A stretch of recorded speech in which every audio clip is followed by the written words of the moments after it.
वो शख्स जिसकी आमदन 40,000 से कम है उसको इस पेट्रोल की इंक्रीज के साथ 2,000 रुपया दिया जा रहा है।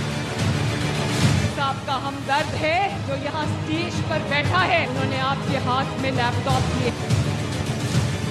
नौजवानों को 2-4 हज़ार रुपया महीना स्टेपेंड लगा के या टैबलेट्स दे के खुश कर लेंगे? नहीं। आप उनसे पूछे तो सही उनको चाहिए कि वो सिर्फ एक चीज मांगते हैं, अपना निजाम ठीक कर लें, हमें इंसाफ मिल जाए, हमें मेरिट मिल जाए। वो हम नहीं दे पाते। अब उस नौजवान को आप नौजवान कहें, उसको कॉकरोच कहें, लेकिन मैं एक चीज सबको बताऊंगा, ये कॉकरोच अगर इकट्ठा हो गया तो ये हर चीज को उलट सकता है। जरूरी है उनकी ख्वाहिश इससे पहले कि वो जाहिर करें, हमें पूरी करनी चाहिए। भाई एक चीज जो 70 साल 80 साल से नहीं चल रही, क्योंकि ये सिस्टम जिसके अंदर हम रह रहे हैं ये कोलैप्स कर चुका है, आप माने ना माने। मेरी बात का बुरा ना मानना बिलावल भाई, मेरे बरखुरदार हो। नोक झोंक सियासी पार्टियों में होती रहनी चाहिए। कल इसको कश्मीर ना समझना, ये कश्मीर है, कश्मीर ये मीरपुर है, मीरपुर खास नहीं है। वो शख्स जो 20-20 घंटे जाग के पाकिस्तान के लिए वो नाम लेके आते हैं, मैं उनको भी आज कहूँगा सिर्फ फायर फाइटिंग 24 आवर्स अगर काम करेंगे, दिन से काम करेंगे, तो मेरा तजुर्बा ये कहता है कि 4 महीने में आप ये काम मुकम्मल कर लेंगे। मेहरबानी करके दिन रात काम करें, मेहनत करें, पाकिस्तान को बनाएं। जब तक आप इस मुल्क की बेसिक चीज को जमहूरियत की रूह में रह के ठीक नहीं करेंगे, इसी तरह रहेगा। एक आम आदमी जो पाकिस्तान के किसी कोने में बैठा हुआ है, उसको अपनी गवर्नमेंट के साथ एक इंटरेक्शन चाहिए, जो हम नहीं दे पाते। हल एक है, आपको एडमिनिस्ट्रेटिव यूनिट्स, सूबे, उसको जो मर्जी नाम दे, उसको लेके जाना पड़ेगा आवाम की सतह पर। वो जब तक आपके यूनिट्स नहीं बनेंगे और यूनिट्स बन के वो ओनरशिप नहीं लेंगे और नई लीडरशिप नहीं आएगी, ये काम नहीं हो। पार्लियामेंट में इसको बहस पे लाना चाहिए, यूनिवर्सिटीज और कॉलेजेस में इसको बहस पे लाना चाहिए। पाकिस्तान के अवाम की राय लें, उनको अपने करीब पावर सेंटर चाहिए तो कर दें, अगर वो कहते हैं नहीं तो ना करें। एक बंदा आपके लिए इतनी बड़ी बड़ी अपॉर्चुनिटीज लेके आ रहा है, ला के इस प्लेट में रख दीजिए। सबसे बड़ा क्रेडिट उस शख्स को जाता है कि वो कोई रेड लाइन है जो क्रॉस नहीं करना चाहता, कहते हैं कि नहीं इसी सिस्टम में हो और ठीक हो। अब ये हम सबका फर्ज है इस चीज को रीसेट करें।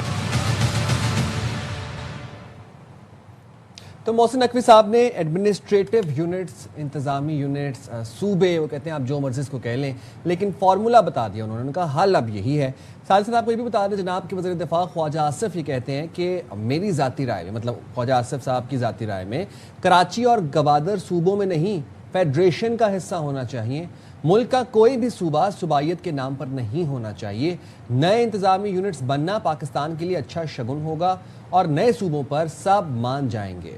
अच्छा, वेरी इंटरेस्टिंग। ख्वाजा साहब की तो ये ज़ाती राय, लेकिन आपको याद है साइम कि इससे पहले मुस्तफा कमाल साहब, वो भी वफाकी वजीर हैं, उन्होंने भी कुछ इसी नौयत का बयान दिया था और इसके बाद अब हम देख रहे हैं कि वजीर दाखिला भी कुछ ऐसे ही बात कर रहे हैं। तो ये तमाम तर अब मामला किस तरफ जा रहा है और फिर ऐसे में आपको हम जब कह रहे हैं ना, बिलावल साहब धुआंधार खिताब तो कर ही रहे हैं और जहां पर हम देख रहे हैं कि शर्जील इनाम मेमन साहब जैसे फॉर्म 47 की हुकूमत भी कह रहे हैं नून लीग की हुकूमत को, साथ में हम ये देख रहे हैं पीटीआई की तरफ भी हाथ बढ़ाने की बात कर रहे हैं बिलावल साहब। तो ये कुछ ज़रा सोचने वाली सिचुएशन बन गई है नून लीग के लिए। हमें हमारे साथ पीपल्स पार्टी से जी हम चाहेंगे कि इस पर बात भी करें, मौक़िफ़ जाने, क्योंकि पीपल्स पार्टी के लिए जो 18वीं आईनी तरमीम है वो बहुत बड़ी उनकी अचीवमेंट है। वो बहुत इस चीज़ को अपना कहते हैं ना, एक बड़ा उनका एक मैनिफेस्टो, बयानिया और अपनी कामयाबी अचीवमेंट के तौर पर बताते हैं, क्योंकि उसके बाद उन्होंने कहा था जी अब सूबे खुद मुख्तार हैं और जो विफाक है उसके ज़ेर इंतज़ाम बहुत सारे जो सेक्टर्स थे वो फिर सूबों को मुंतकिल कर दिए गए। लेकिन यहाँ पर जब नए सूबों की बात हो रही है तो हमें पता है कि पीपल्स पार्टी का मौक़िफ़ क्या है। ख़ासतौर पर अगर हम कराची को सूबा बनाने की बात करें तो वो एक इस पर पीपल्स पार्टी का रिएक्शन जो है हमारे सामने ऑलरेडी मौजूद है। इसी तरीके से जनूबी पंजाब के हवाले से बहुत सारी जमातें इकट्ठी हैं, मगर क्या नून लीग इस बात से एग्री करेगी कि नहीं। तो बहुत सारी ऐसी चीज़ें हैं। इंतज़ामी यूनिट्स बनेंगे तो किस तरह का सिस्टम होगा, सूबे होंगे तो क्या यही सिस्टम एग्जिस्ट करेगा, क्या चेंजेस आएंगे। और सवाल यहाँ पर एक और उठता है कि ये तमाम जो काम है ये आईनी तरमीम के बगैर नहीं हो सकते हैं। तो क्या पीपल्स पार्टी अगर इन बातों पर नहीं अग्री करती है तो आईनी तरमीम हो पाएगी उनके बगैर कि नहीं। बहुत सारे सवाल आते हैं। अच्छा, कल हमने मुल्क में बहुत एक लंबे तवील अरसे बाद हमने सियासी गर्मा गर्मी देखी, सियासी हलचल देखी और अच्छी खासा मौसम, कल पारा जिसको हम कहते हैं ना वो हाई था, कल भी परसों भी तरसों से, और ये हमें पारा हाई नज़र आ रहा है समवट गिलगित इलेक्शंस के बाद। जीबी में इंतखाबात तक चीज़ें काफ़ी हद तक नॉर्मल थी, काम थी, कूल थी। उसके बाद से एकदम से सियासी पारा चढ़ा, चढ़ते चढ़ते चढ़ते कल अब मोहसिन नकवी साहब ने यहाँ तक कह दिया है कि नौजवान को समझें वो क्या कहना चाह रहे हैं, उनको स्टाइपेंड्स वजीफ़े नहीं चाहिए, उनको जॉब अपॉर्चुनिटीज़ चाहिए।